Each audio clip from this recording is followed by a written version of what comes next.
call the meeting to order.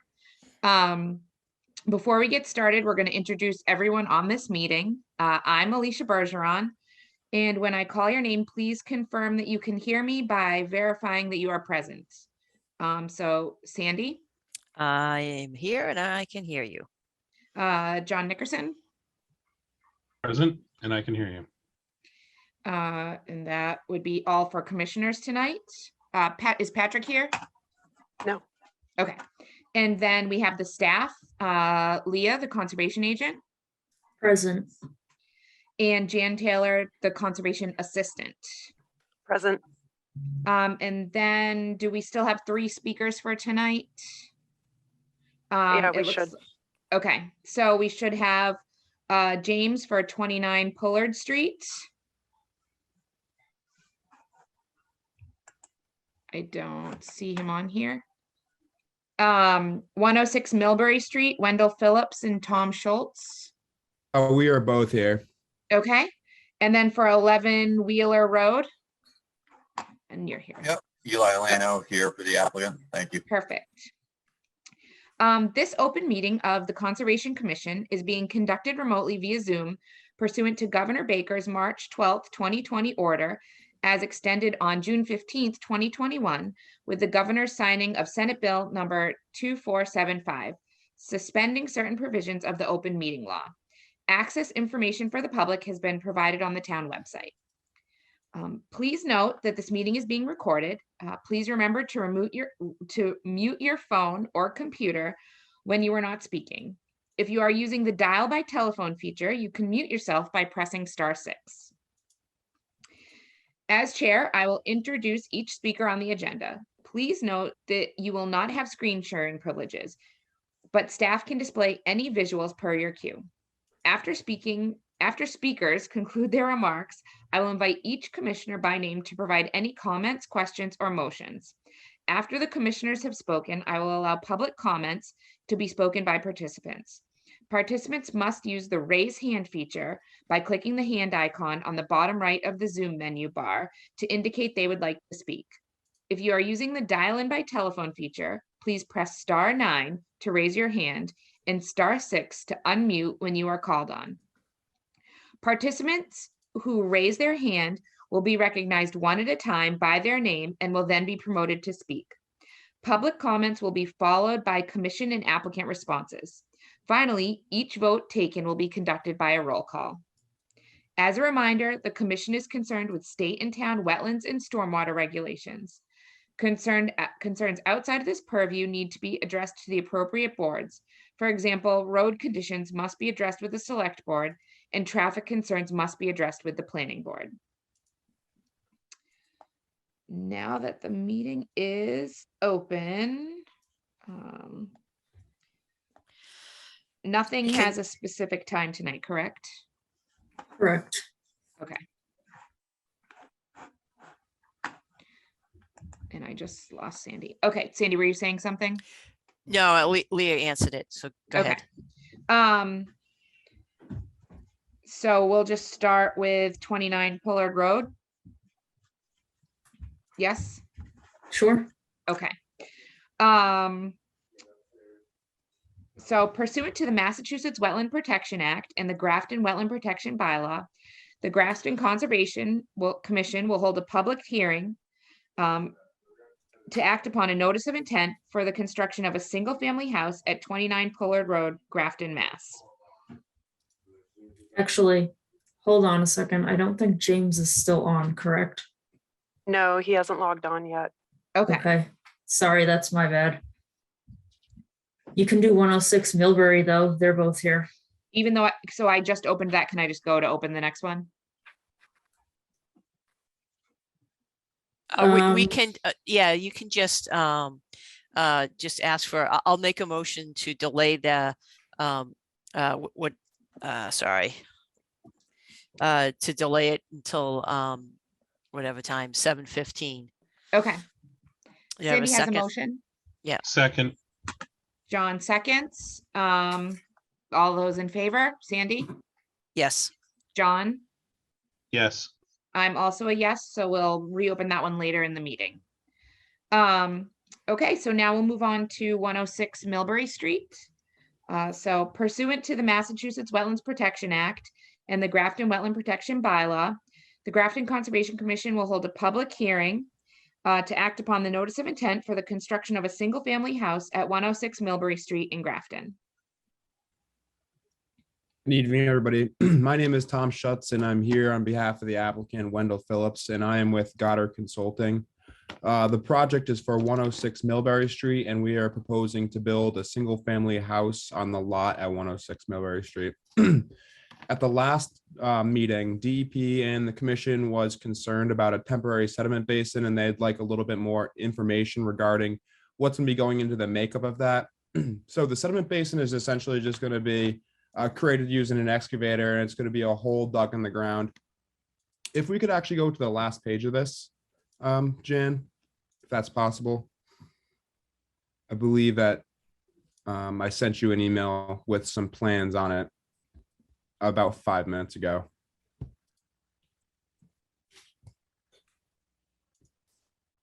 Sorry for the short notice.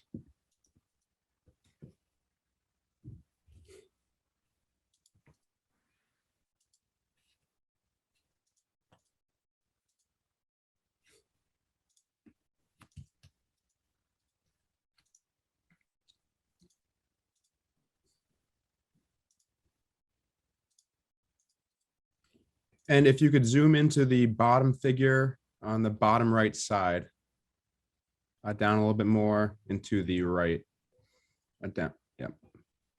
So at the bottom, we have our temporary sediment basin there. This shows the dimensions of our sediment basin. So we will be bringing an excavator in to dig a temporary sediment basin. And this sediment basin will be used to capture any stormwater during construction. And this will allow the stormwater to settle to allow any sediment that was picked up during the water being transported across the site. And it'll be going into the sediment basin there and allowed to settle out, and the water will be able to move through the sediment basin and into the ground. A temporary erosion control barrier will be set up around the sediment basin to allow the water to move through it and to not allow any further sediment to be brought into the buffer zone or the wetland across the street. The commission was also concerned with the pipe that will be installed to collect the stormwater from the pipe on the north side of the property. If we can go back to the, yes, that one right there is perfect. If you could zoom in a little bit. I'm not sure. Sorry.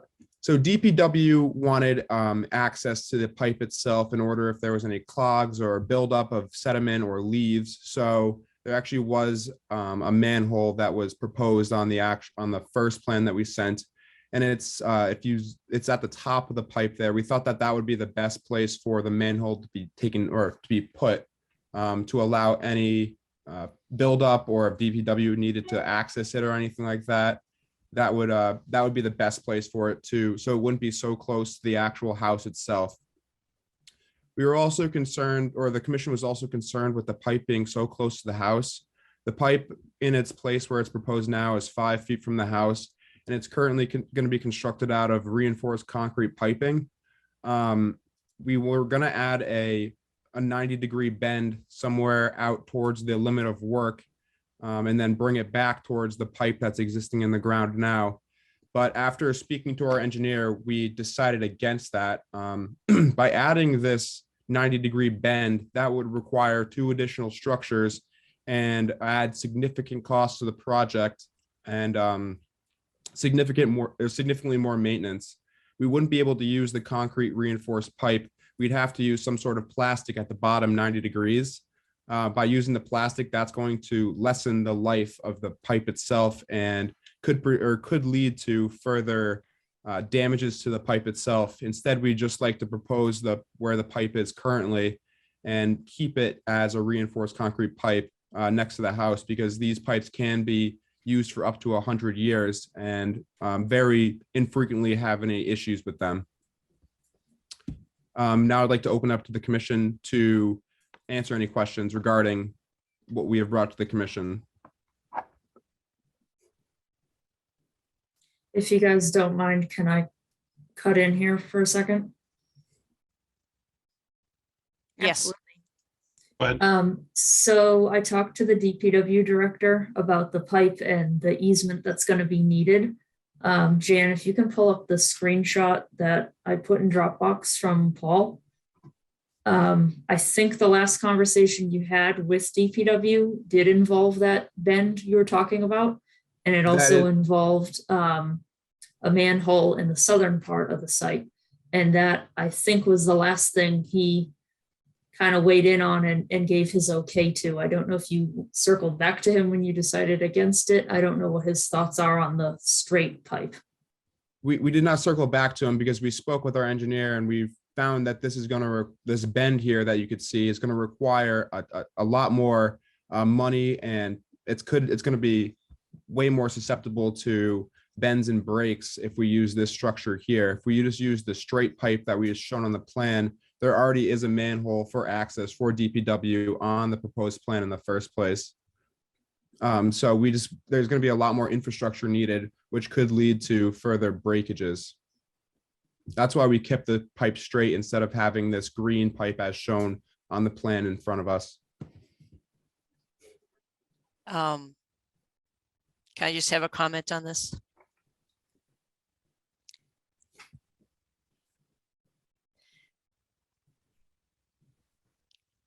Looking for you, Alicia, to kind of. Oh, yes, go ahead. Okay. Yes, Sandy. Sorry. Okay, I totally disagree with what you're saying. Okay, so for the owner's benefit, what you're doing is, well, there's two things. One, getting DPW to agree with it.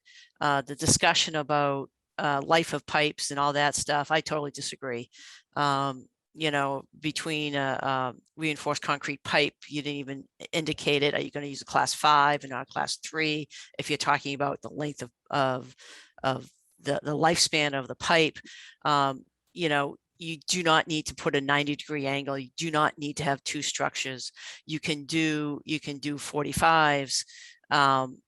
You know, it goes back to the owner and what you potentially could happen if you're only 5 feet off the corner of your foundation. The other part of the equation is simply the fact that DPW may not approve something that's so close to a building due to their liability to maintain that pipe because it's right next to the foundation. Yeah, as far as the cost goes, you can manipulate it to say, take the, you know, proposed manhole at the north end, if that's proposed, and do the connection that way and shift that manhole down to the south, and then do a Y connection or a 45-degree bend and not have a second manhole. You can do that with RCP, you can do it with CPP, you can do it with ductile iron, you can do it with PVC. There's a wide variety of pipe materials. And just as an FYI, the cost of putting in RCP is substantially higher than CPP, which is a plastic corrugated polyethylene pipe. You know, the cost of doing concrete is much higher than the polyethylene. You know, there's different versions of the corrugated plastic pipes. They will last, you know, 50+ years. So I don't agree with your assertions here. I do not know where your engineer is coming from.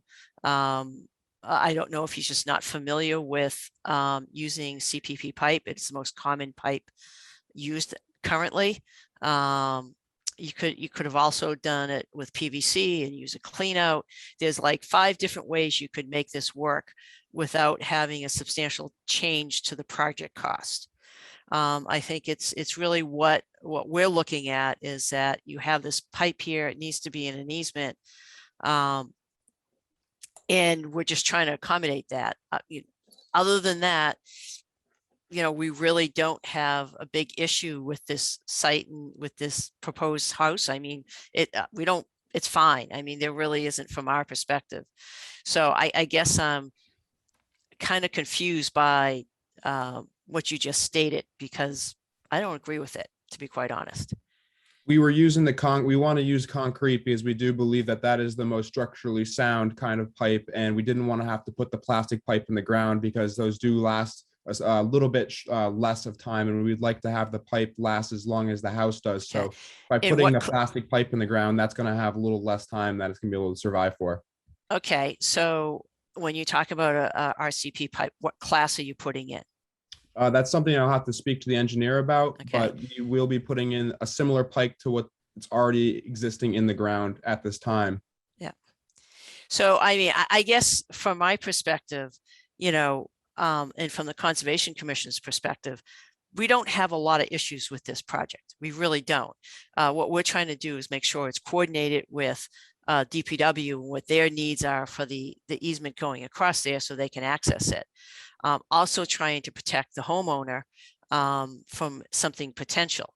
And discussion between CPP pipe and, you know, RCP, I do not know what the manufacturer warranty is on each. I do know that they're both probably good for excess of 50 years. I don't understand that conversation. And as far as money, I think that's a legitimate, question and concern for the homeowner. We're not looking for them to spend an extraordinary amount of money, which is why I would think maybe you'd go with a plastic pipe, use an ADS nyloplast manhole that wouldn't cost the same as, reinforced concrete, basically precast system, but you already have just, so one quick question, the manhole at the north, is that existing or is that proposed? That is going to be proposed. We proposed it on the north end to allow any downstream access to the pipe. And by putting it down where the bend is here, we would have no access to the northern section of the pipe itself by removing the manhole on the northern section and putting it down towards the south at the bend. Okay, so, and again, kind of my humble opinion here is that, I get why, but if you're going to spend money on a manhole, put it at the bend so that you have closer access to that. I guess the question on the downstream, is there something specific there you think that's an issue point for clogging? Or I guess, what was the rationale of where to locate that manhole for access? We put that there just in case there would be any buildup towards the bend at the pipe. I would assume that would be where most of the buildup of any sediment would be taking place, as there has to be a little bit of change in direction going into the pipe down here. Also the 45-degree angle doesn't really facilitate a great connection to the existing pipe in the ground that's already there too. So by keeping it straight, we can have a straight shot down the property and into the existing pipe without any different fittings too. Okay. Hi, Wendell Phillips Luxury Homes. I'd like to just weigh in on a second. First off, some of the, I guess, points that we should also consider is to the north of where that pipe is located on my lot. If you look to the north of that, there's an open flow channel there. And the most likelihood for debris and sediment to enter would be from that open flow channel. And at that point, anything that clogs, we'd like to have that manhole at the beginning of that north end in order to prevent those clogs or debris from coming into the pipe on the lot. So we feel like to mitigate this, we'd like to get closest to the source. We have that clean out, that manhole there. And then the remainder of the flow should, being encased, should be totally clean. The other situation is, I believe it was based on the inverts, how that the pipes line up. The engineer said that the manhole at the beginning of the connection makes the most sense. It's needed in order to properly facilitate the pipe connection at that point. And the engineer, I spoke with him and he was saying that, I don't know the type of concrete pipe that he's proposing to use, but that the lifespan on it is 100 years. So that's a greater lifespan than the 50-year plastic or PVC pipe, whatever that may be. So I do value that durability. And there was another point that I wanted to make. Oh, with the actual connection, it isn't a 90-degree bend, but it is, we'll say maybe a 45-degree bend. And I still do believe that any of these bends are more likely to create problems, to create any clogging. So I do see advantages to a straight pipe. I understand some of the concerns that are presented as well. And in terms of having it so close to the foundation, It's about 5 feet away at its closest point, but that's a small section along the whole run of pipe, which is, I don't know how long that is, but the majority of it's well over the 5 feet. And at that one corner, if anything were to happen to the pipe, there is still room to get an excavator in there to provide maintenance, especially from the right side. As you can see, that it's cleared. There will be clearing there. There won't be any trees. There should be plenty of access. My other, I guess, concern potentially would be if that pipe would have some problems, be leaking. You could have some water, obviously accumulating near the right front corner of the basement. All the houses I do, I always use this polymer waterproofing. It's supposed to resist hydrostatic pressure. I haven't had any problems with it. So if there is any leaking, which is very unlikely, but we do the proper waterproofing in that area, as well as the foundation drain, that we could channel that away, keeping a dry basement and then giving us time for maintenance and repairs to be made to that pipe. So I understand the concerns, but I do feel like there are a lot of safeguards, and that straight pipe overall would provide the best longevity. 100 years should require no maintenance. So so Alicia, I would make a suggestion for the commission to consider, because I feel like, this really isn't specifically a Conservation Commission issue. It's really, we're just trying to coordinate with the DPW, is that we include a condition in the approval that, this plan has to be submitted and approved by DPW, just so that, I don't think we should continue this again, because there's not a lot of other issues dealing with us, and maybe just a condition that they need to get an approval from DPW on the easement and pipe location.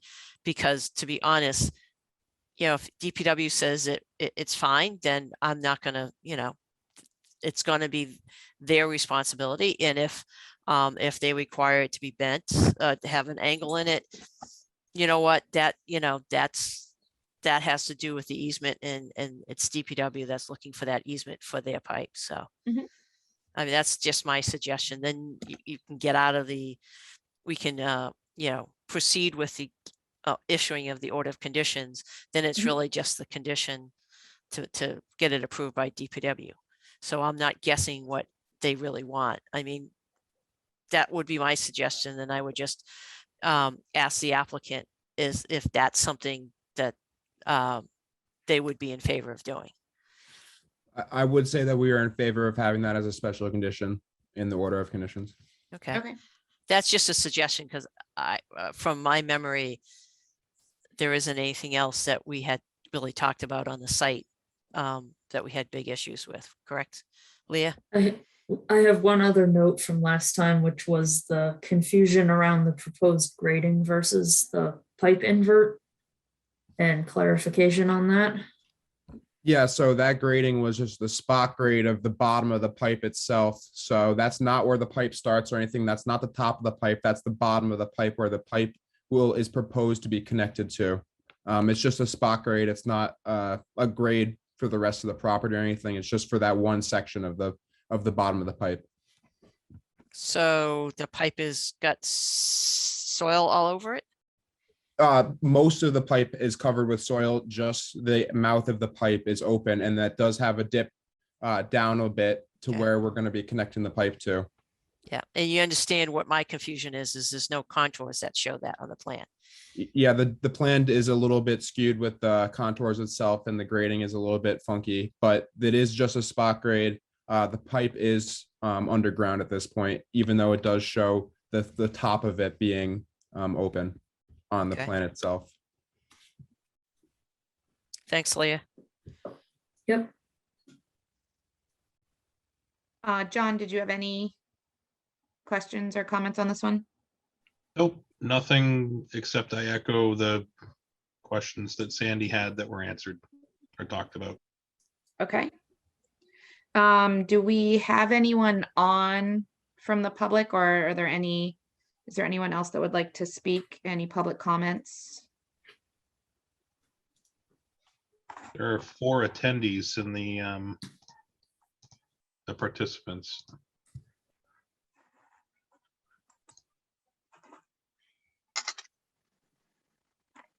I don't see anybody raising their hand. So, oh, and I just did something. Okay. All right, Sandy, did you have anything else you wanted to add? I'm all set. Just that one condition. That's it. Okay. And then Leah, I'm seeing here that you also made a note that work should be undertaken during low flow periods as an additional condition. Correct. And just to clarify, I would make the DPW kind of a twofold condition. So we're looking for DPW approval of the pipe design as well as a copy of the easement granted to the town. Okay. So Sandy and John, if you guys don't have anything else, do we have a motion? I'll make a motion that we close the public hearing, approve the order of conditions for 29 Pullett Road. 106 Millbury Street. Sorry. See what happens when I'm not like Yes. deeply involved? I am sorry. 106 Millbury Street, sorry. But can I ask one question before we close? Sure. All right. So that last comment about low flow periods of the year, is that something, could someone explain that, get a little more depth to me? Yeah, I mean, in general, it's just, so that you're not, you're avoiding certain spring times, or when you have forecasts of heavy rains, so that you're not worried about having the flow erode out some of your construction and so forth. Okay, so But to your question, I don't think we're going to put dates on it. We just Yeah. want to make sure that you're taking care of the site. Leah, is that pretty much what you're looking for? Correct. And I would add that we're more concerned with the drainage pipe work for that condition, not necessarily the construction of the house. So I'd make a suggestion that condition include that additional detail on it, so that it's not for the whole house, it's just for the construction of the pipe itself. So because it is receiving flow. Does that answer your question? that does. Thank you for the explanation. Okay, I Sandy, did second you? Okay, that, perfect. or So Sandy made a motion, John seconded. So all in favor? Sandy? Yes. Okay, John? yes, Okay, so the hearing is closed. We're issuing the permit with the special conditions that work on the drainage pipe will be done during low flow periods, and also that prior to starting work, a copy of the easement and a final plan shall be submitted to the DPW and approved.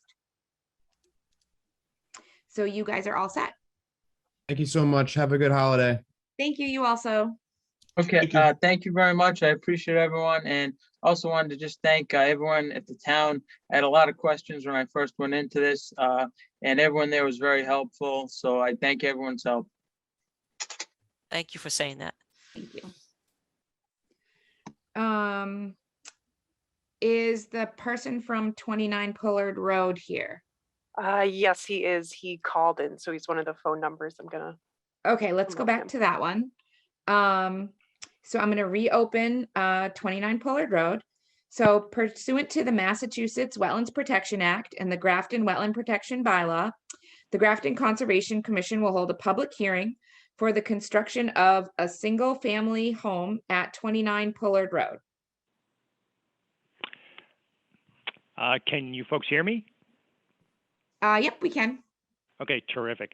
I apologize for being late. I was actually on the line and somehow the link wouldn't work. I think because it was accidentally clicked by someone else earlier today. So anyways, so at the last meeting, we belatedly had a DP file number issue. That was one of our problems, 164-1021.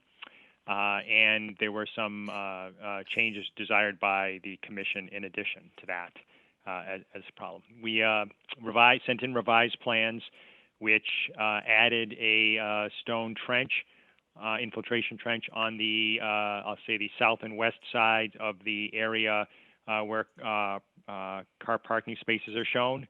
And we added a detail to the second sheet showing it is to be 18 inches wide and 2 inches deep, with bigger stone at the bottom and smaller, just 3/4 inch crushed stone at the top.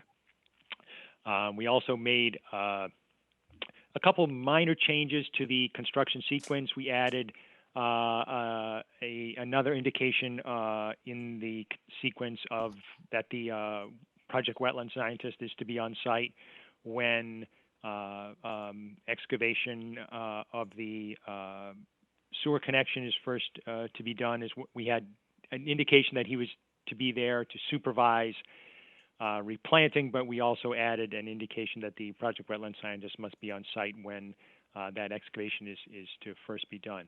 And that leads me into one of the other issues was that the commission wondered if it would be possible to connect the sanitary sewer service line from this proposed house at number 29 to the existing one that sort of cuts in front of it for number 25. And I spoke to Craig and had relayed to me also Paul Conoyers, the head of sewer department's stance on that. And they do not, as a matter of principle, permit one house to piggyback its connection onto the other. I think their explanation was for multiple reasons, and in part one of them was certainly because if there ever is a problem and they don't know quite it's not as immediately apparent who caused it, but it's at any rate it's something that they simply do not permit. So the commission members had asked, would we look into that? Because then we could avoid even having the temporary alteration of 130 square feet to the south of the house, where the sanitary sewer line service connection would go through the isolated wetland that was identified just recently by Goddard Associates when they did flagging. I think those were the changes that we made pursuant to the commission's review, and I just want to also just quickly touch on the comments from the DEP reviewer. One of those comments was that we had not said, gee, why are we bringing is there no other way, is there nothing else we can do with the driveway to avoid going into the inner riparian zone? And the short answer really is no. Unfortunately, the frontage of this lot on Pullard Street, which extends around to the corner with Pleasant, is entirely within the inner riparian zone. And there's no way to get to the house without crossing through that. We again are pushing the driveway as close to number 25 as we reasonably can to make that intrusion as little as possible, but there is no way to avoid it. One of DEP's other comments was in regard to asked why. It seemed that the earlier order had said, I think they said that, I'll get the numbers wrong, that they were only altering, maybe it was something on the order of 5,800 square feet in the Riverfront area. And I actually think that must have been a mistake, because it's pretty close to the actual outer riparian zone alteration for this project. And while the proposal that we have now is a little different from the one in 2014, it's not so completely so that the numbers really seem to make sense to me. I think there was some kind of mistake there at any rate, and that we're not actually proposing to alter significantly more. In fact, as I was saying in the first hearing, we very consciously tried to see that we could propose a little less impervious and make the situation a little better than the previous filing. The DEP reviewer also had an item asked, well, gee, these other lots that were considered in the alternatives analysis, you, the applicant, are saying some of them seem like they wouldn't have much for impacts. Why not them? And again, I think I said in the alternatives analysis, all these are the lots that were listed for sale in an MLS listing. Some of them probably would have similar buffer zone impacts, and they were all nearly twice, and some more than twice the cost of this particular lot. And again, we would sort of argue that's not a substantially equivalent economic alternative if the price is twice as much. I mean, it's a gray area as to exactly where a commission or DP wants to say that the boundary line is, how much difference is a meaningful disparity. But I think that's our argument, is that nearly being twice as much is, and some of those, again, lots having probably certainly some buffer zone impacts. There's not a clear better alternative among those other lots listed for sale. And finally, the DP reviewer noted that there was the previous order, and everything should be done to clear that up on the title. And as you folks know, you already did issue a certificate of compliance for the old order to get that cleared away. So that was taken care of. So just to circle back, I think we have reasonable answers to DP's comments in the issuance of the file number, which unfortunately came at least 20 minutes too late. But the most significant changes we made to the plans were to add the infiltration trench on the south and west sides of the car parking area in front of the house, to add that detail to the plans, and again, just a little refinement of the construction sequence to get in there that the project wetland scientist would be more involved in the caretaking about the temporary alteration. So I will leave it at that. I'll try and answer any questions if there are any.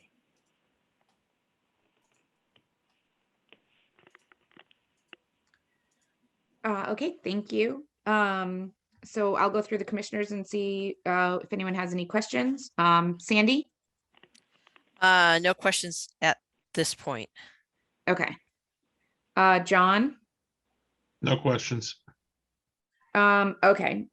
So let's go through some of the special conditions. Leah, do you want to go through some of the things that you have in the report, or? Yeah, before we get to conditions, I have a couple questions. Okay. One is for the commission. Jan, if you can scroll down on this sheet and then zoom in on that, the section of text above the notes. So this is the detail for crossing the isolated wetland. So I want to know if the commission finds this adequate, because I had wording in here to have it be a condition that it be provided. I didn't catch that this was on the plan. So if we're all set with this, we won't need that as a condition later.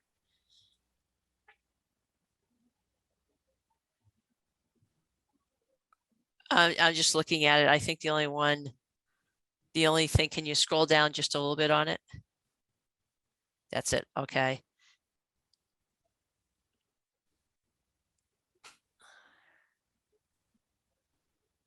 Okay, so that's what I was looking for, is the supervision of the project's wetland scientist.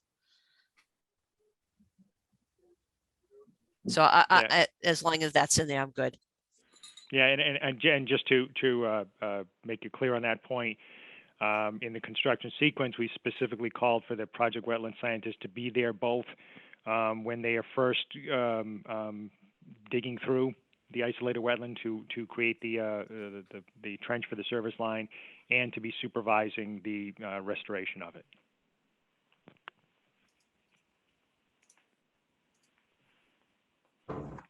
Okay. So Leah, does that satisfy your comment? Sounds like Sandy's satisfied. Yeah, I'm good with that one. Okay. The other thing I have is if we can just discuss the alternatives analysis concept for a minute. So if we zoom back up or pan back up on the screen, I know the driveway has to be in the inner 100-foot, just because there's no other way in. But I did notice the corner of the parking lots in the inner 100.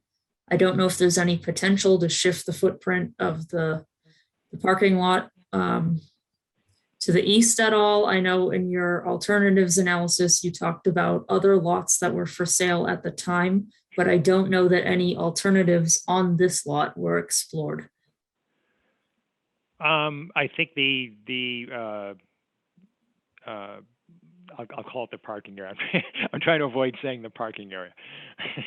That the parking area could be shifted a little bit to the east. I was just sort of lining it up, sort of centered with the house a little more. But you're right. It could be shifted easily a few feet. Yes.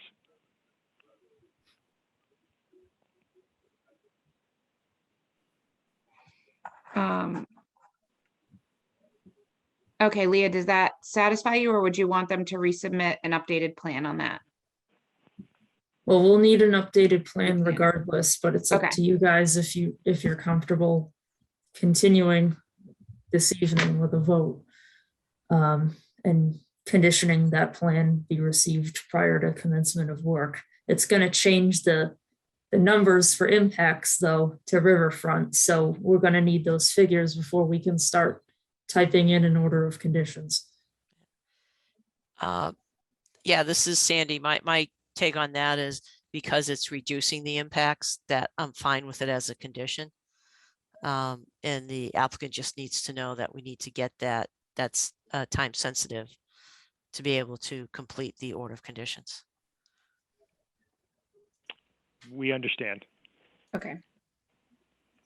So I would suggest when we get to the point of voting on this, I would suggest the wording that we are issuing the order pending receipt of the revised plan. So that way it's not 21 days from today, it's 21 days from getting that plan. Because if they give it to us on day 20, it doesn't give staff a lot of time. Fair enough. That's reasonable. Yep.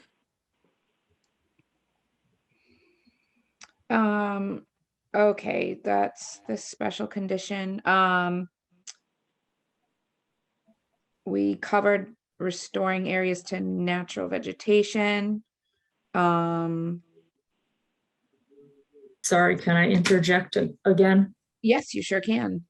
They did request a waiver from the section of our regulations for work in the 25-foot no disturb to that isolated wetland.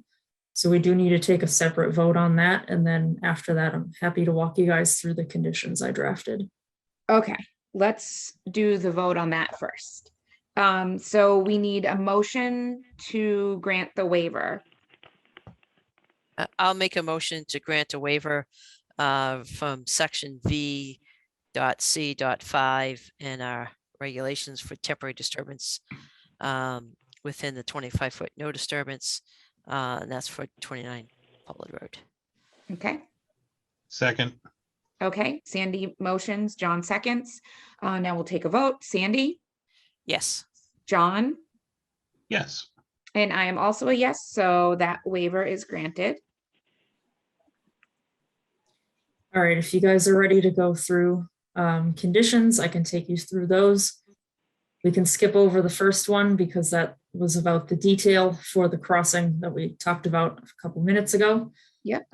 Number 2, I have prior to commencement of work, the applicant shall obtain all other required municipal permits. A copy of any variances received from the ZBA shall be submitted to the commission to satisfy 310 CMR 10.58 4D3A, which allows for construction of a single-family home within the riverfront area without meeting all the riverfront standards, but they do have to show that they received other permits, variances, whatever's needed. And we talked about at the last hearing, the driveway proximity to the side lot line, I believe, was something they're going to need a variance for. I can stop there if anyone has any questions on that. No, I think we're not making any comment on whether it'll get approved or not. All we're saying is we need it in hand. So I have no problem at all with that. Okay. The next one I have, and I pulled this one out of the previous order that was on this property.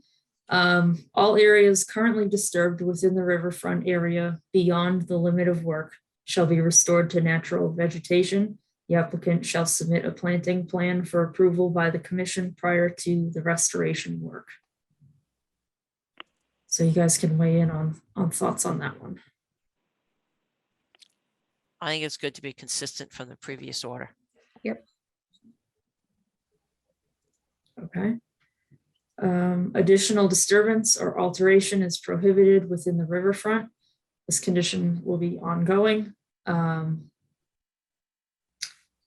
then the next one, the applicant shall refer to and comply with section B8 of the conservation restriction on the property regarding the installation of signage, granite boundary markers, and split rail fence to delineate the boundary of the conservation restriction.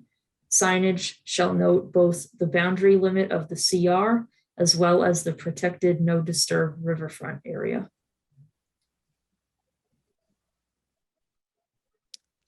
Got no issues with that one. And similarly, there's also a public access easement on this property. So as part of that, the applicant shall install a public area access sign along Pleasant Street at the front of the public access easement. I did wonder what that language should say. I don't believe it was specified in the public access easement document.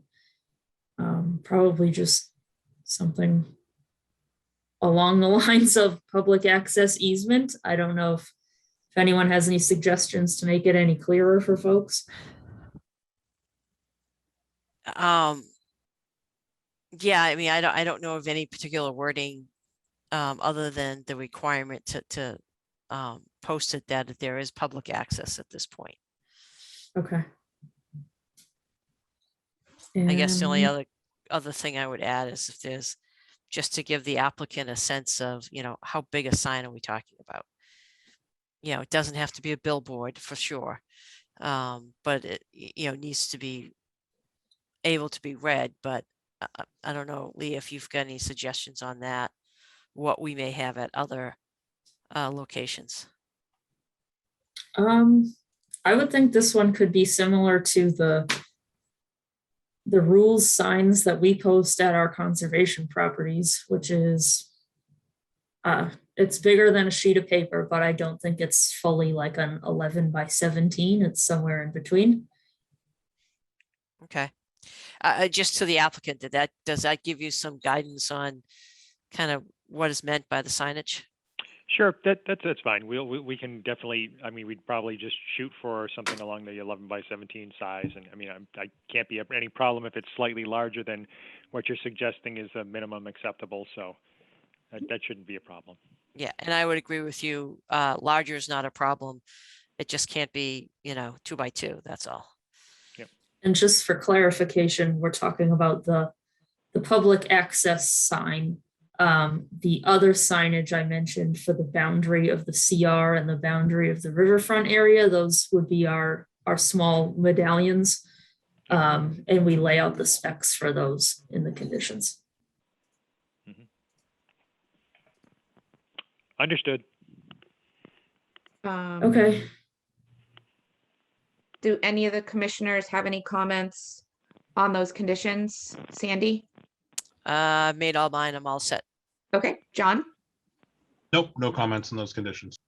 Does anyone from the public have any comments about any of those conditions or anything else to do with this particular project at 29 Pullard Road? I just have a reminder to vote to issue pending receipt of the revised plans that we spoke about. Yes. And there's no hands raised. So the next thing we need is a motion. I'll make a motion to issue the order of conditions with the special conditions that were just previously discussed. Second, Okay, Sandy makes a motion, John seconds, and now we will take a vote. Sandy, Yes. John, yes.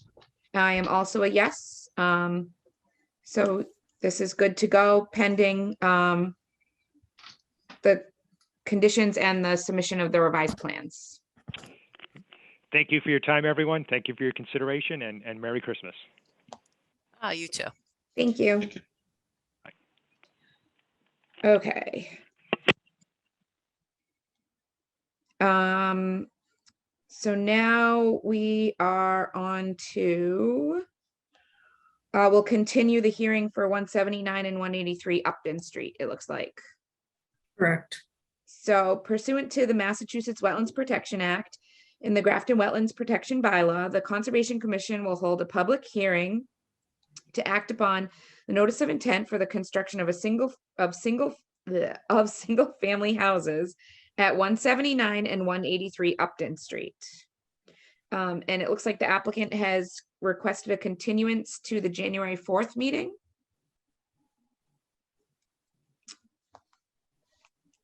So we need a motion. Yeah, I'll make a motion to continue the hearing as noted. Okay, Sandy made a motion. Second, John seconded. All those in favor, Sandy? Yes. John? yes. I'm also a yes, so that hearing is continued.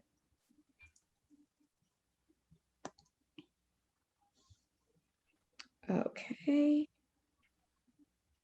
So now we're on to action items. So we have someone here for 11 Wheeler Road, so do you want to just skip to that one? Sure. Okay, perfect. So this is a request for a partial certificate of compliance and a minor change to the project at 11 Wheeler Road. So if you guys remember, Stillwater Estates, I believe is the name of the subdivision is going to be. At 11 Wheeler Road, we saw this one not too long ago. When Jan pulls up the plan, I can show you guys. If you remember, part of the proposal is to do a swap of land between the parcel at 11 Wheeler and the neighboring land trust parcel. So they're looking to move forward with that piece now. So what you see in yellow would be what is going to become Grafton Land Trust land, and what is in pink is going to be transferred from the land trust to the owner of 11 Wheeler. So in order to facilitate this with our permits, they are looking for a partial COC to clear what they're calling parcel A in yellow from this order of conditions for a clear transfer to the land trust. And then my suggestion would be a minor change to incorporate the pink parcel B into the order in its place. That pink area will include part of the stormwater basin in the future.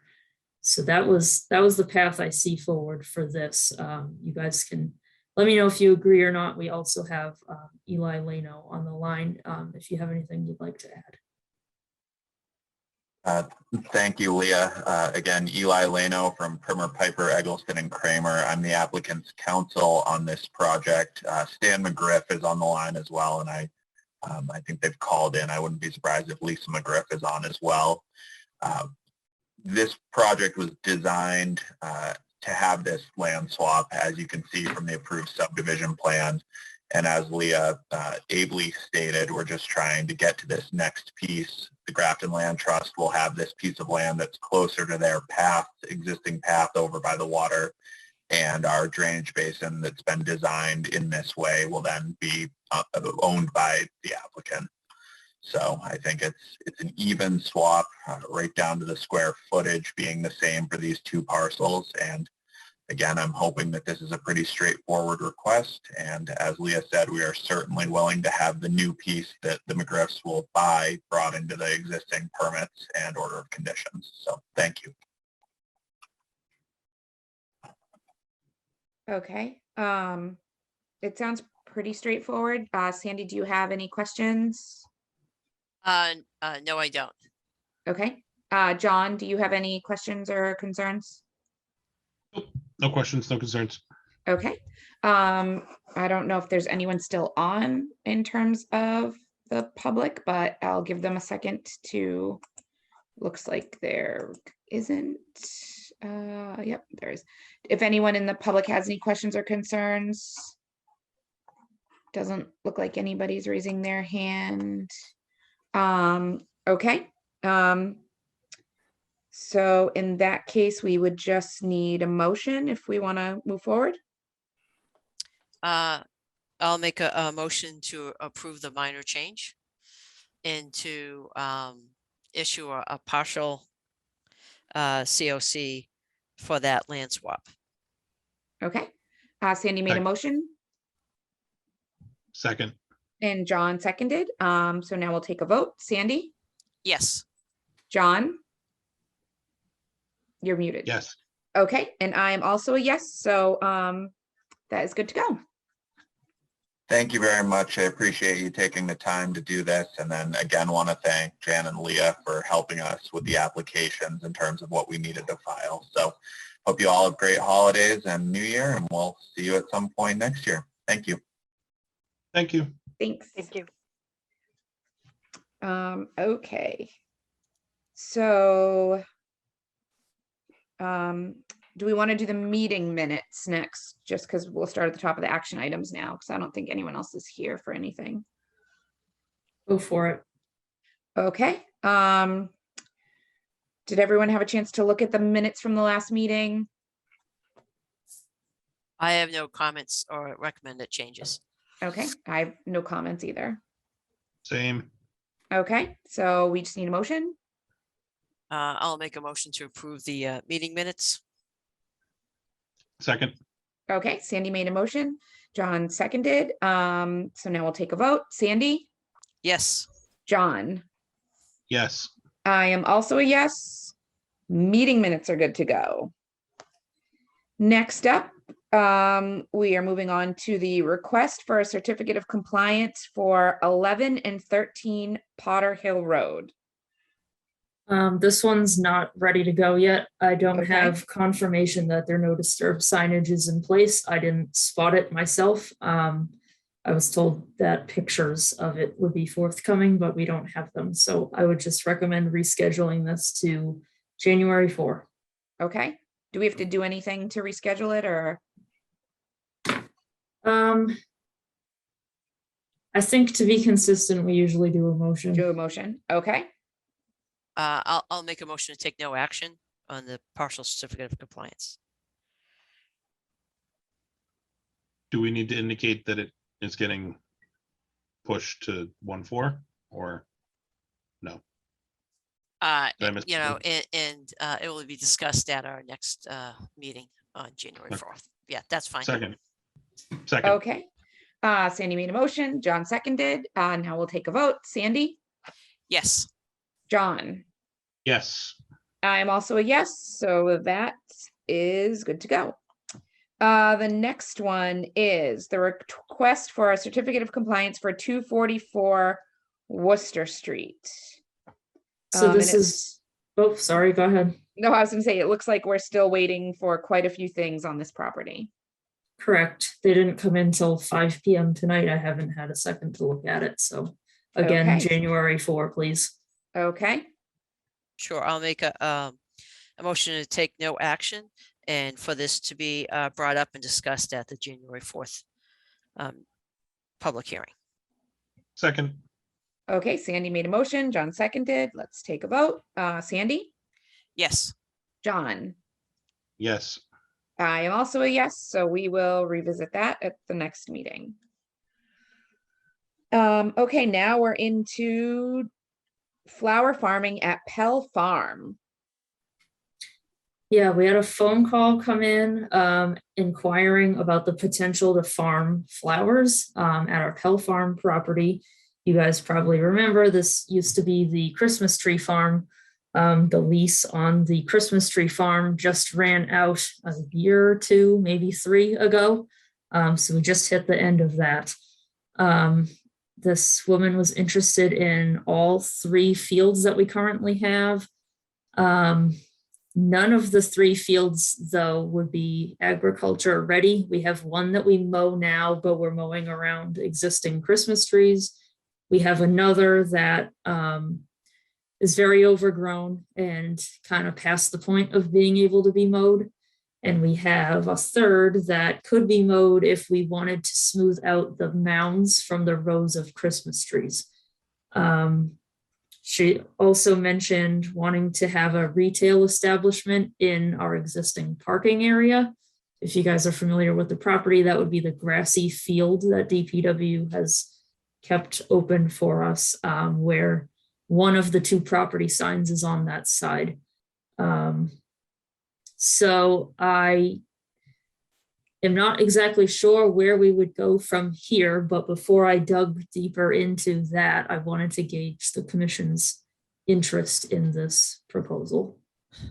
And we do have her in attendance. She's one of the attendees here. If you have any Okay. questions for her. Leah, can you just explain kind of how this works when we go into kind of leasing a property like this? What exactly, like, would we be responsible for? What would the person leasing it be responsible for? So those are all questions I'd have to sit down with town council about, because the Pell farm lease was before my time. Okay. So that whole thing was started many years ago. I was just here for the phasing, basically the phasing out of the Christmas tree farm. Now it's fully conservation land, fields, trails, etc. So this would be a pretty substantial change in the use of the property. So I guess we'd need to figure out if we feel like we want to change to that use, because this would be the majority of the part that the public visits now. The only exception would be the trail system in the woods linking up with Upton would be the remainder of where folks would be wandering around on a hike, etc. So the details of a lease, I'd have to talk to town council, but I wanted to get a feel for, should I get those details and start figuring it out, or do we want to keep this the way it is now? Jan, can you pull up the aerial if you have it?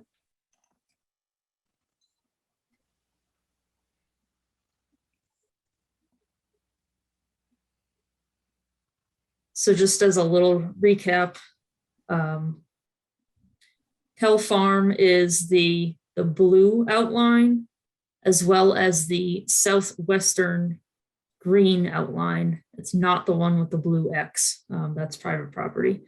So the pink outlined field is the one that's too far gone. We haven't even been able to mow it. The one in lime green is the one we mow, but there's sporadic Christmas trees left. The one in yellow is the one where the mounds where the rows of trees were are cause too many ruts for the mower to get back there. And then if you can zoom in a little bit to the west of the field outlined in pink, you can see the strip. The pink field down below, and then west of that, you can see the strip that DPW mows now for parking for us. So that's where a retail establishment would be for the sale of the flowers. I believe this woman was talking about peonies, and I think she said it will take a few years before you can sell the first round. But out of that field is where she would want to do that.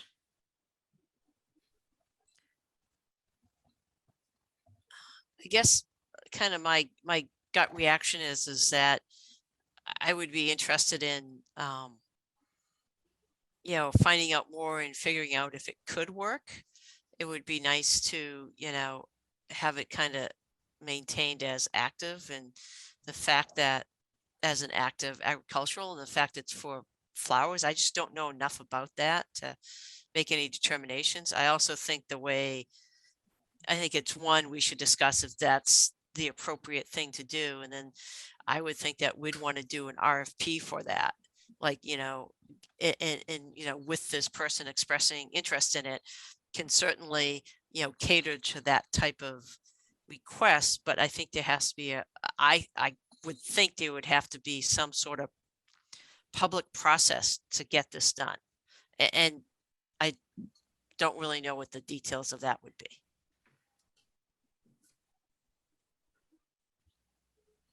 I can certainly dig in further. I believe you're right. We would have to do an RFP so that it's fair.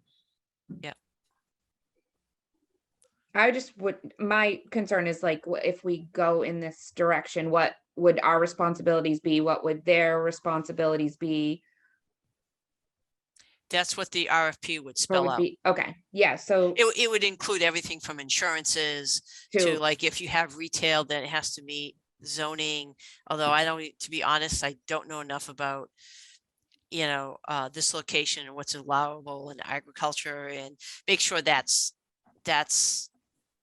you know, that's allowed, but Yeah. also to have it fit within the character of the site and have it more as a respect to the previous use of it without, I don't know. I don't have a good sense on exactly what it would be. But I think it'd be wise for us to at least investigate it to see if something like that could actually work. yeah, I'd like more information. I think it's a good idea. I don't have enough information to make a good decision at this moment. We do have Miss Lamb who wants to talk. I'm gonna let her through. Yep. Good evening, everyone. Can everyone hear me? Okay. Yes. Thank you for your time. By way of introduction, my name is Grace Lamb. I own Five Fork Farms along with my four siblings. We're right across the road on North Street in Upton at the old Sweet William Farm property, if you guys are familiar with that. And we've been there for 9 years already, farming flowers. And so next year will be our 10th year. And currently we have a pretty big flower business in terms of selling and producing cut flowers for retail through a CSA program. We sell to local grocers as well as we do an on-farm market on the weekends off of our property in Upton. So between the Pell farm area and our current property, it's less than a mile, I feel. And while, let me say, we're sort of running out of room, or I should say, we've sort of run out of room to farm at our current property. And which is sort of what led me to reach out to you guys and Grafton Concom through speaking with our Upton Concom, as our property that we farm now also has a CR on it. So in dealing with Concoms and CRs, we're sort of, we sort of know how it works now. And so, you know, it was a sort of shot in the dark. We've been in Upton for 10 years now, and we know the old Pell farm property, in that we bought our Christmas tree from there every single year until they closed. So after they left, and you know, we still drive by it pretty much every single day. It's sort of, in looking for a new property to farm, a sort of light just rang in my head, like, oh, I wonder what's going on in there. And Bill and Marcella on the Upton Concom said we should probably reach out, as it might be a viable place to farm. In terms of how much of the field we're looking for, I know that property is humongous. Our property in Upton's 38 acres. We probably only farm 10 of it right now.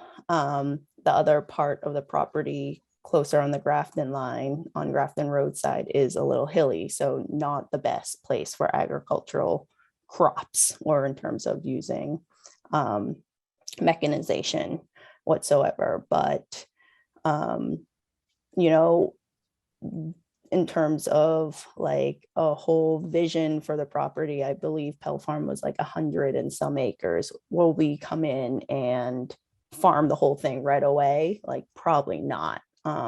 Sort of, this is a project where I feel like we could grow with, in terms of grow with what we can get, in terms of the land use on that property. And like, we've always really wanted to invite more of the community involvement in terms of it still being public use as well, in terms of like, you know, a learning area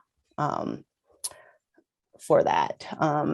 Why we can't do it on our own property, we're sort of, our property split right in the middle. We have 18 acres on one side and 20 acres, or what, 18 acres on one side and 20 acres on another side. So our property is pretty much split into two right now. And also we have a homestead, our house is there. So it's not the best use of that.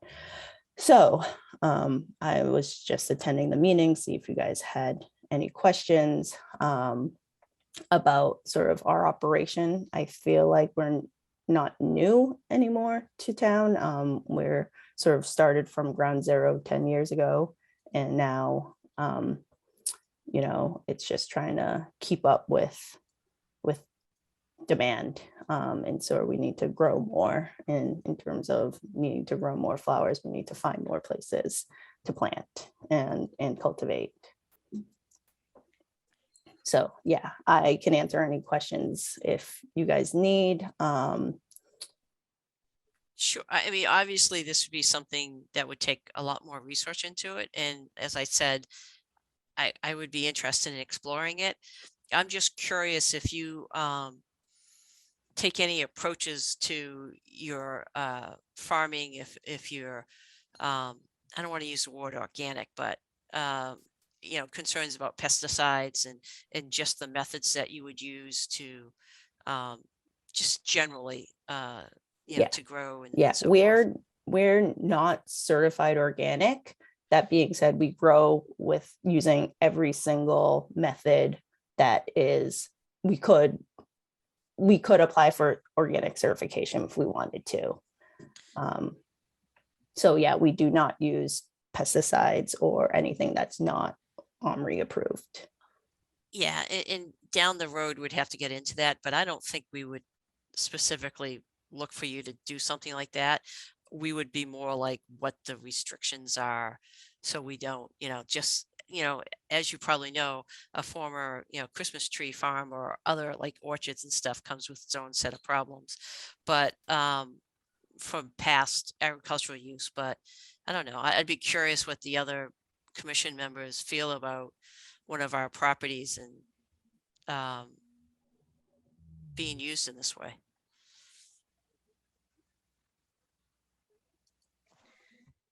I mean, I think it's a good idea. I like the concept, especially if there's not going to be any pesticides or anything used in the space. My only concern would be like the cost of the maintenance that we would need to do to get it ready, and who would be responsible for that, and then any sort of like upkeep to the property. That's more kind of what I was thinking. Yeah. So in terms of any land use agreements that I know, that would be solely on the leasee, so me, to get the property ready for planting and use. With the permission, obviously, of the town and the Concom, that yes, we grant use of the land for agricultural use. With that being said, stumping and like pulling these big, huge trees out that have been there just growing unabated for a number of years, if that's allowable or not allowable. I do know that, or I mean, I was trying to read through some of the current CR that's written, and it did lay out that there was a field. I don't know which one it was on the map that was supposed to be slated to be kept in agricultural use. So that's also why I reached out, because I don't know which one that was supposed to be. So yeah, it's one of those things where, Pell Farm or in that area has been historically in ag or actively farmed. Also, a lot of the areas in Upton as well, and slowly but surely everywhere is disappearing. And yeah, it's some of the land and properties have been turned into open space, but a lot of it, unfortunately, has been turned to open space without any room for it to ever return to prime farmland or to be used as farmland, actively farmed. So this is one of those things where, I was just seeing if we could sort of keep that history going too, at least on part of the property, at least. Our property was part of the Eli Whitney Homestead sort of CR area. So, a little part of that, it just gives warm fuzzies in a way. And I know that a lot of times you have to put those feelings aside.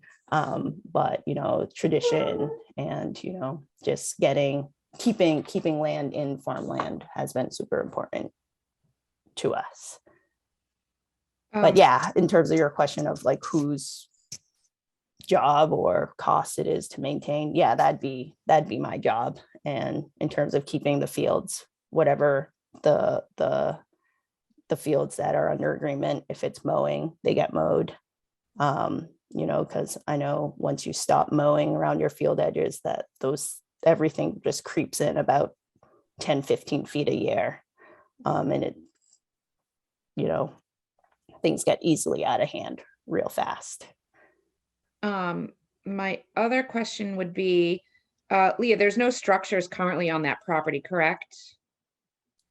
There's an old well that DPW built a roof over for us so kids wouldn't play with it, but otherwise, no.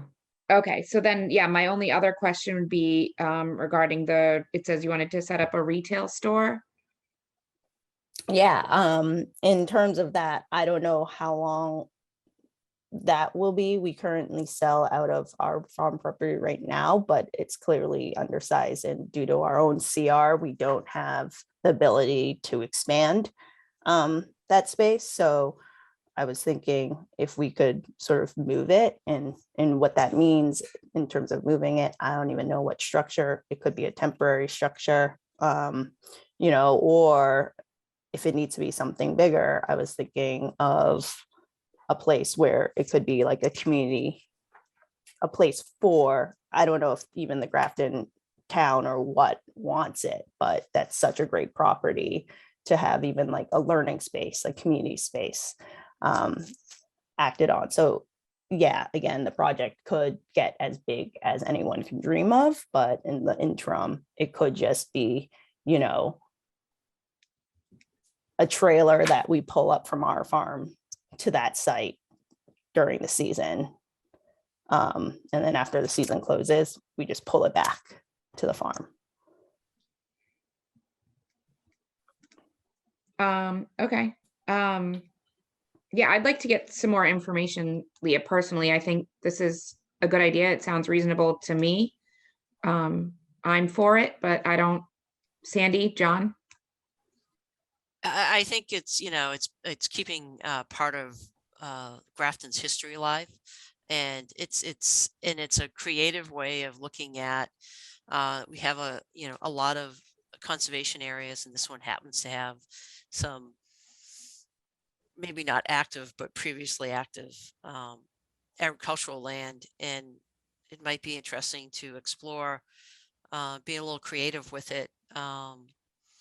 And have it as a different kind of asset and it's still in conservation, still in, restriction, and there's still like guidelines around it. So I don't know. I think it's really interesting. And yes, I would like to see more investigation on it just to find out, is it even possible to do? And I have none of the answers. So, John, but do you have yes. any? Yeah, I guess my only question would be, so we addressed kind of the conversation about who would prep and maintain the lands, but I'm assuming there would be a process that we'd go through. So plans would get submitted as to what was going to be done to the land. And then I'm assuming Leah and, I don't know if it's DPW or whoever, but we have to have I'm assuming we would have to have some type of involvement in the prep of the land. So follows a specific approach, right? I just don't know if has this been done in the town before, and was there a process that was followed, or is this just kind of a unique process to this specific instance? So my question. I don't know of anything in Grafton, but I know that there's quite a few of Audubon's property that has active things on it, like agriculture and stuff like that. So I think we wouldn't be the first one ever doing it. That's for sure. I think we'd want to find out where, at least in Massachusetts, where it's been done, where you have some sort of town land, agricultural land that is actively farmed by someone. I mean, I guess when we have someone hay our fields and they were doing that, is that a mini version of what we're talking about? I don't know. I mean, my gut reaction is we're not reinventing the wheel here, and that there's probably other examples of it. I just don't know of it. And there's a lot of questions right now, and obviously there'd be a lot of legalese and RFP process, and I'll document that supports the conservation restriction of having a lease and for a certain number of years, and is that lease for 5 years, 10 years, 20 years? I don't know I have no idea what the appropriate term would be for something like this. I don't know what the requirements of the bidders would be as far as financial and so forth, to make sure that the town doesn't end up with a half-done something. I don't know. There's inherit a headache of some kind. Yeah. Correct. I mean, there's just a lot of unknowns, but I think we should take a couple of initial steps and see if there's any red flags. And then look to see where it gets us. And I just don't know enough about it other than it really interests me. And I think it would be a creative way of demonstrating, Grafton's history. Yeah. No, I agree with that wholeheartedly. Like, I think this would be a great thing to have in town. It'd be nice. I don't know, Leah, if we can look for examples from other towns or specific, if that's through MAC something, but that might be all we need, is a little bit of legwork there. That's all. Yeah. Leah, I'd be happy to reach out to folks at MACC, Yeah, I know a few other agents.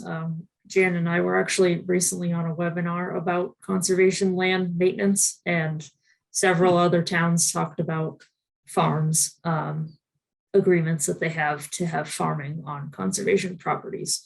So I can dig into all the resources we have. I just wanted to kind of briefly poll you guys, because if it was like a hard no, I wasn't going to go gathering all these facts. So I just wanted to make sure there was interest, and I'll come back with more info for you guys. So Leah, I'm curious what, just from more of the conservation and administration kind of viewpoint, forget about all the legalese, if this is something that you think would be good to have as part of our conservation land. Yeah, I mean, the only concern I had was the balance between how much of it turns into a flower farm versus how much is still left for folks to feel like they can park their car and explore and go for a hike. We also used to get the Bay State Trail Riders had an annual ride here. I don't think they have for the past couple. I think they moved that over into Upton. I don't know for sure. But if there were ever interests like that that wanted to come back around, this would make, potentially would make, not as much parking available, not as much space for horse trailers, things like that. So it would be changing the nature of the property a little bit. So it's just that balance between this use and the other uses that we know this property caters to. Thanks. So do we want to leave it with Leah's going to get some more information and we'll discuss it in the future once you have more details for us? Sounds good to me. Okay, perfect. Grace, does that work for you? Yeah, that works great. In terms of some places to reach out, we currently we work with Upton Concom, and on the other side, SVT, so Sudbury Valley Trustees, is the other holder of the CR on our property. And I think they also manage some other CRs in other towns that are working farms. Right now, I can reach out to the agent on our case, but for Leah, if there's in Lincoln, there's a farm called Codman Community Farms, CODMAN Community Farms, and their whole enterprise is on town-owned land, I believe. Yep. And that is sort of, I sort of know those farmers as well, and that's sort of like this bigger, I mean, not in the next 5 years, or maybe in the next 5 years, but that is like a bigger aspiration for what I wanted to try to get to eventually, in terms of there being a community aspect on the land, as well as parts of the land that are privately farmed. So it's really just this whole place to like bring in, not only can we farm, but it also brings in the public to actually see farming and sort of be in tune with what that is. So yeah, that works for me. In terms of a time frame, we are quickly running out of land, so it'd be something, and I don't even know if this is plausible, but hopefully it's plausible to, if not plant something in the spring, at least in those, once the ground is able to be worked, to get started in preparing the land to be farmed. And so with that means like sometime between April and September, October, it has to be prepped for that next year. If it isn't prepped and able to be planted this coming spring for 2022 harvest or anything, then it really needs, those 6 months of active preparation for that following year, 2023, if that makes sense to you guys. So yeah, that's why I'm bringing it to you in the winter, hopefully in the next 2-3 months, hopefully something can transpire that we can either get to work or not get to work on something. Yeah, and I think that's where not having a lot of background in it, that's what we got to find out. And the other thing is whether the bigger questions is does something like this have to go to town meeting or something? That would be my other question. I have no idea. I do not know the legal part of this. That's what we got to kind of dive into. So. Okay. Yeah. And that's the thing, I have no clue either. And I don't think anyone does. So sorry, There's Leah. someone out there that does. It's just not one of us. That's all. So, all right. Great. Thank you guys for your time. Thank you. Have a good night. You too. Happy holidays. Okay. Next up is tree removal at Hennessey. All right, that's going to be me. So I guess I'll just sort of give a little introduction. I graduated from UMass Amherst in 2020 with a BS in pretty much wildlife conservation and ecology. So I sort of want to bring a little bit of that to the table here. So when I saw Hennessey and I saw its beautiful grasslands, and I found out that we had previous Conservation Commission had secured a grant specifically for grassland birds, I sort of wanted to take on Hennessey as a project to better manage it for grassland birds. So we met with the DPW earlier today and sort of went over a mowing schedule, which was sort of my first, like the first thing to do. But let's see, I'm going to share the screen.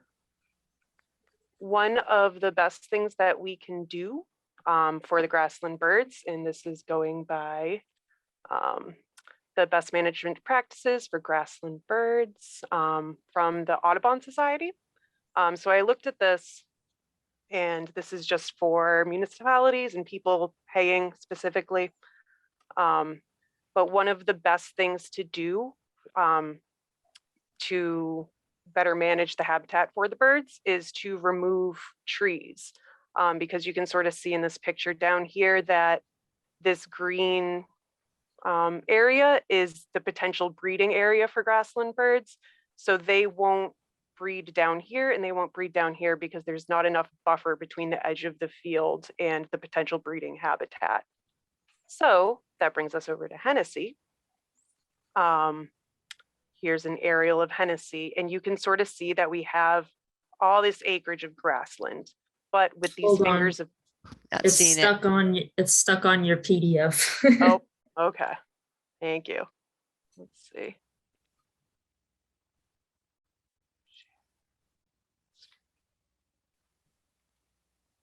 That better? Yeah. Okay. So this is the aerial of Hennessey. So you can sort of see that we have all this wonderful grassland here, and it's lots of acres, but we have all these like fingers of trees that are reducing the potential breeding habitat of grassland birds just because they're increasing like the buffer area around the trees. The birds don't want to be too close to the edge here. So we were speaking with the DPW this morning about the mowing, and we brought up potentially removing some trees, and they said they have some time to do it within the next few months, but obviously wanted to bring it to you and see what you guys would think. So I know we are sort of looking at this line 1 and 3 a little bit, and Leah has some more information for how it relates to the Wetlands Protection Act and what we'll have to do for. So my suggestion, if you guys are okay with this approach, would be if we went ahead with the section labeled 1 and possibly the western half of 3. Reason being, they're completely outside wetland jurisdiction. So if you guys are okay with this as a part of managing this property, we could have DPW do those pieces as a start. The eastern half of row 3, as well as all of 2, would be jurisdictional under the wetland regulations. So I felt like we'd have to do at least an RDA, probably leave stumps in place. We can look at 4 and 5 later, but the ones up front were kind of our phase 1.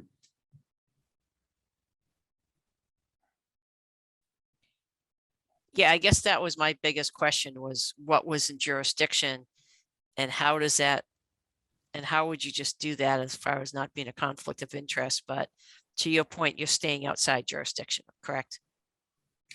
If we're just talking about row 1, and I'll have to check 3. I think it was about the western half of 3 was outside. I'll have to do another measurement, but I know one is outside of jurisdiction. And could just be something we work through tonight or another night as a discussion item. The others, we as staff could file the RDA for you guys to rule on. I know it does feel really weird, like a conflict, but it is how commissions get work done on their own land when it is jurisdictional. Okay. To me, it's a very big difference between if you're in the buffer versus being in an actual BVW. Oh, yeah, so I should specify, I don't believe 1, 2, and 3, I don't believe would be in a resource area. 3 ends up a little bit of riverfront. Not sure about 2. I can't remember where the start of Misco Brook is on the map. But we wouldn't be in any wetlands. Okay.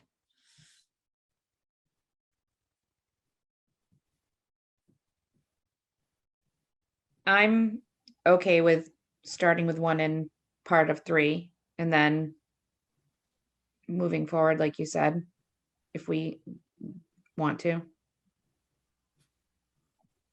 I agree. It sounds like, again, 1 and the west side of 3, if it's outside the area, is a reasonable to create that pathway. Leah, would the stumps get removed as part of this? I mean, or just if it was, is that more of a conversation if it was a requirement for the, is the idea to remove the stumps so that field can be mowed, you know, at a certain interval? We hadn't maybe had the conversation of stumps versus mowing. I just was suggesting for anything that does end up wetland jurisdictional, for stability purposes, we could leave the stumps in. I did bring that up for Jan in light of the birds, and it's actually a habitat feature for them. I mean, as long as it's not, you know, a ridiculously high stump. Right, and it's not getting overgrown. Yeah, it might make it harder to mow around that area in the future if that's the, you know, obviously that area, if there's stumps there, they can't get the mower over it, it might grow up in that area and create a future problem or just a recurring maintenance as opposed to mowing. So maybe it's better to have the stumps gone so they can mow. How often do they mow these fields, or is this is it twice a year or once a year? Or? Once a year, we do the whole field. They do the trail about weekly. Okay. Yeah, I mean, I think that 1 and part of 3 sounds like a reasonable approach to start with, and then some research or some future questions for 2, the remainder of 3, 4, and 5. That's my take. Okay. Yeah, and I'm really going to be delving into this, and this is going to be my project. So I just wanted to start somewhere. This could be an excellent project if this moves forward to do like, I know we had talked pre-COVID about setting up like different nature scavenger hunts and try to get people more involved with some of our spaces. But if we're going to put like this kind of emphasis on this particular piece of property, setting out some information on the Facebook and stuff about the different birds there and information, trying to get some of the, you know, younger kids involved doing stuff like that, I think could be really cool, if especially because we're putting an emphasis on this in the space. Right, and this grassland is a habitat that we're just losing in the United States and Massachusetts in general. So this is really a great asset that Grafton has. And if that we can better manage it for the birds, that'll help draw people there too. Yeah, I think it's great. I guess it's a silly question, but would we have to get any approval or go by it in front of the abutters to do any of this work, or because it's just outside of the resource area and on town land, can they just go in and potentially take down trees if there's a go ahead? I don't believe we have to do the hearing process or the notification process unless we're dealing with the ones that are wetland jurisdictional and we are having a hearing over them. Okay. But otherwise, it's like you said, it's town-owned land and we have the resources. It's specifically under the care and control of Concom. So if you guys are okay with 1 and the part of 3 that is not wetland jurisdictional, we can give DPW the go-ahead to just do that as a phase 1. And I would be interested if we can somehow see if, and again, I'm not looking for anything in depth, but just to see if there's any way to measure like the benefits of doing this. Oh, I'll go in depth. I have no problem with in depth. Well, yeah, and I'm thinking about, some other student or something, I don't know, someone else getting involved, but again, to show that, to show the benefit and why this is good to do. That's all. Absolutely. Oh Go no, ahead. I've already reached out to the Audubon Society about a potential site visit, so I'm going to follow up with them and sort of like see where they guide me and go from there. And I Sounds was just gonna say, we have had reports on and off over the years that I've been here from some of the abutters that live up front of this property. I have heard them say that they did used to see species such as the bobolink, and then in more recent years, they're saying they're not seeing them anymore. I don't have the ability to say for sure it's because these trees grew too tall, but I think it's a Right. step in the right direction when we know that that's what these birds are looking for. Oh, that might be part of the measurement that Sandy is pointing at. Maybe we have pamphlets or something we hand out to all the abutters or something and say, hey, we're doing this for this reason. Here's why. We want to encourage this bird habitat and mating area or whatever. And if you see these birds, like, just write it down, a time or a date or something, and then send it into Jan. And yeah, I think ground source the data for it's not really research, but ground source the data just to inform people and show. I think it's just nice to show that there's an actual result from this effort to do this. That's all. Sure. Yeah, that's a great idea to like involve citizen science. That's a great idea. Yeah, I think anytime we can talk about this sort of stuff and get people talking about this sort of stuff is great, because again, like I've said before, I think people don't understand some of the resources we have out there. And I think having more community engagement activities, even though we're still in COVID times, I think will only help us to kind of get the word out about these spaces and make sure they're being utilized to their full potential. Absolutely. Yeah, I'm sure there's a Cub Scout or a Boy Scout bird watching badge, and that, that could be something that we give them an opportunity to go and look for these birds in this area or something. Again, I've got a 6-year-old that loves doing Cub Scouts, and give him a pair of binoculars and send him out in the field and show him a picture. And, that could be the data that, hey, we've seen 10 of these birds in this hour-long period or something, and be kind of cool to track it. So I agree. I think it should be a measurable thing if we can. Yeah. Next year we'll all be buying calendars, the birds of Grafton. You can have a photo A contest. photo contest available at the Grafton Country Store as a fundraiser. Birds of There you go. Grafton. Not a bad idea. But I think you're right, Alicia, when you start talking about the resources we have in town, and with, everything going on with COVID, what's better than going out and doing a walk or a hike, on one of our conservation parcels. So I think that's great. Especially if we can make it like an activity, like, because in the Grafton Moms and Dads group, every single weekend, there's so many people posting, does anyone know anything I can do with my 6-year-old? I have a busy 8-year-old, we're looking for something. sure, we're doing a bird scavenger hunt this weekend. Come on by, here's the information. Come check it out. I think if we could get to a place, and I know we're not there yet, where we could start having some little things like that to get the community more involved, I think it could be awesome. And it could help some of the younger kids kind of get away from a screen or a tablet or a game and get out there and see some of the other things that we have in town, and help their parents kind of help them to develop a love of, being outside. All for that. Right. Yeah. That's what I want to see too. Okay. Are we good with this one? Mhm. Okay, perfect. Review responsibilities in the open space and recreation plan and provide feedback. Please note my enthusiasm for this, because I've seen the spreadsheet, I've read the spreadsheet, and I've been on a lot of emails. So, Jan, if you can pull up the one that I specifically tagged as Concom.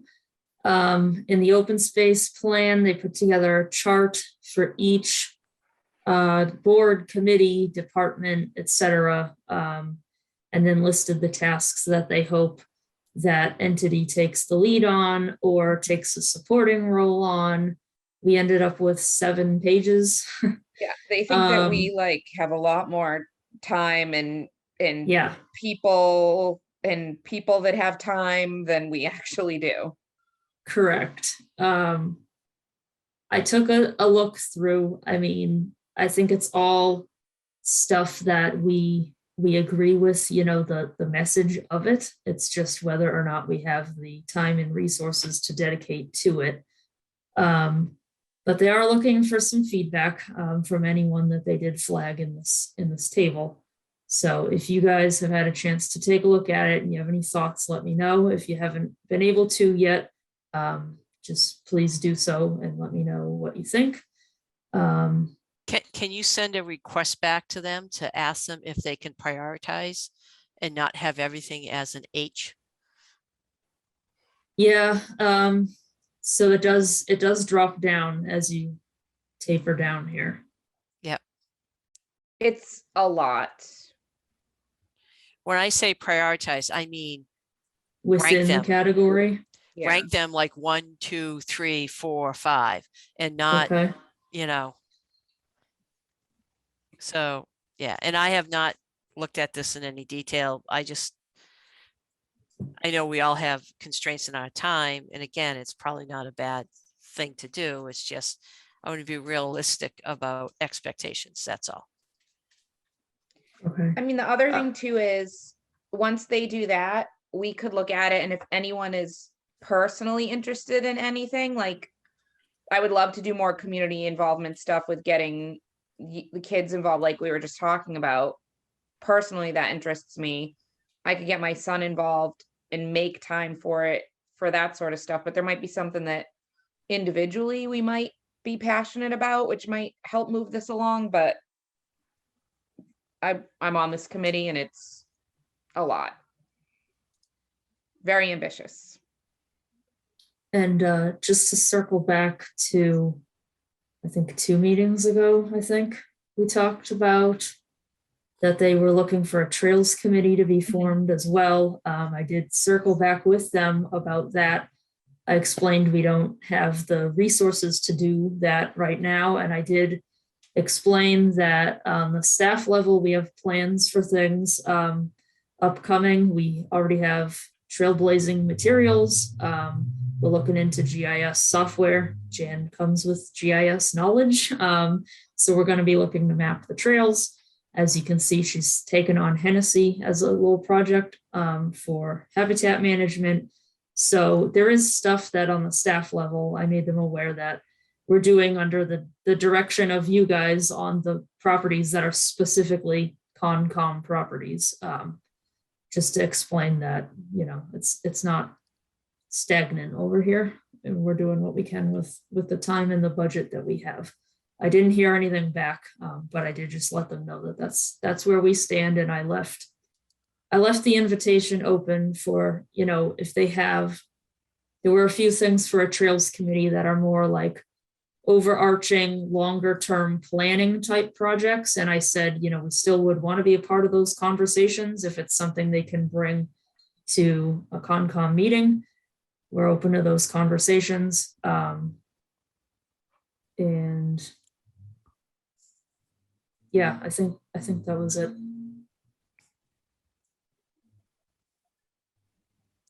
Sounds good. Yeah.